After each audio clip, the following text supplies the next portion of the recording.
Mi gente, por fin di con los muchachos de Bachata Flow. Aquí están, síganme, acércate. La gente de Bachata Flow, mi gente,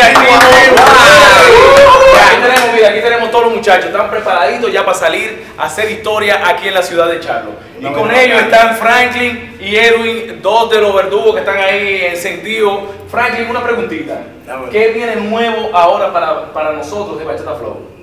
¿Cómo se llama la canción, Edwin? El tema es de él, una vaina bacanísima, ese video durísimo. Se titula Cuéntale. Cuéntale a quién, a mí o a él. No, al tipo. Oye la historia, hay un tipo que está metiendo mano con una tipa, pero la tipa está por él. Es verdad. Y ella le está metiendo motor. Que se desahogue con él. Pero la verdad es que yo soy el que le miente la cama. Definitivamente el talento sobra aquí en este grupo. Aquí tenemos guitarrista, percusión, tenemos allá al requinto, ¿no? Tenemos al bajo, tenemos también al pianista, es el que dice que están desafinados o no. Y tenemos al guirero, que hace coro también.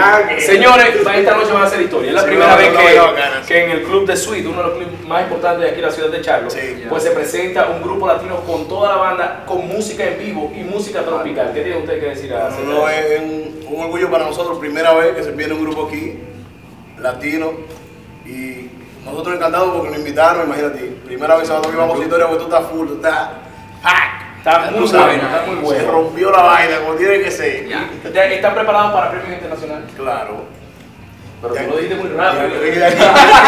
¿Hay nominaciones? De aquí vamos para el Grammy. ¿Al Grammy? Vamos para los Grammy. Premio nuestro. Toda la vaina. Es más, de aquí para el Madison. Para Madison. Ya. Señores, es todo, los muchachos tienen que irse, sé que tienen que ir, están preparados para salir de escena a dar buena música, buen merengue, buena bachata. Son los muchachos de Bachata Flow y espero que denle un anuncio a los muchachos y digan que están aquí en Check It Out. Check It Out, Check It Out, baby. Estamos aquí con mi pana Joel en Check It Out. Ya tú sabes, Joel Silverio sigue aquí con Bachata Flow en Suite haciendo historia. Check It Out.